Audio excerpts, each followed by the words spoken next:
The Willie Street community has been bombarded with cameras, police, protesters, and much more since Friday night's shooting. Our Danica Lewis is back at the scene of the shooting as well, where things are just now starting to settle. Danica. Well, Michelle and Eric, this house right here is the house where it all happened, and there were actually cleaning crews here today.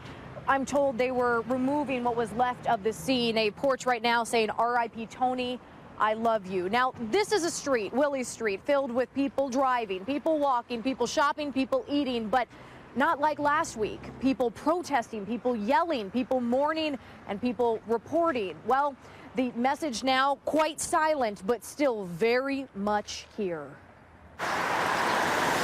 Williamson Street is back to busy. I'm surviving. But each word, each flame, each Mylar star in front of the house. It's hard to regenerate something you'll never be able to have again. All reminders of when Willie Street stood still. We just want to make sure we're doing it right, that's all.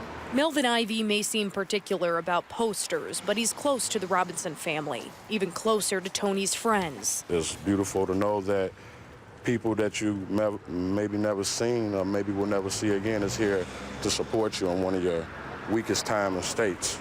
It's tough to see it every day. Trevor Banks lives just down the block. I think it's good that it's there because, you know, we shouldn't forget that something like that happened.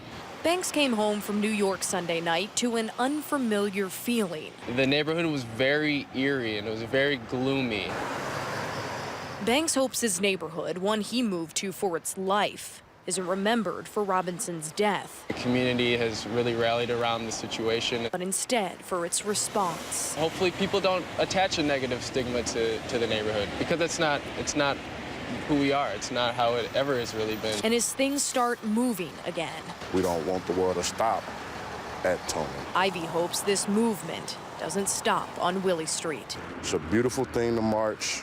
It's a beautiful thing to speak your piece, but at the end of the day, if the younger generation don't put action with words, it's still gonna be an outside looking in thing, you know?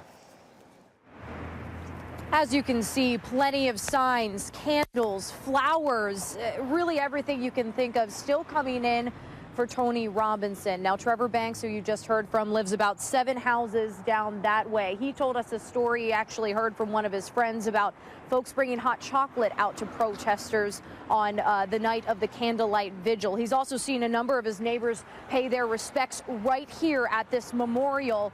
He says that is what defines the spirit of this street. And again, he hopes that's what people remember when they think about Willie Street and all that has happened here. Danica Lewis reporting live for us tonight. Danica, thank you.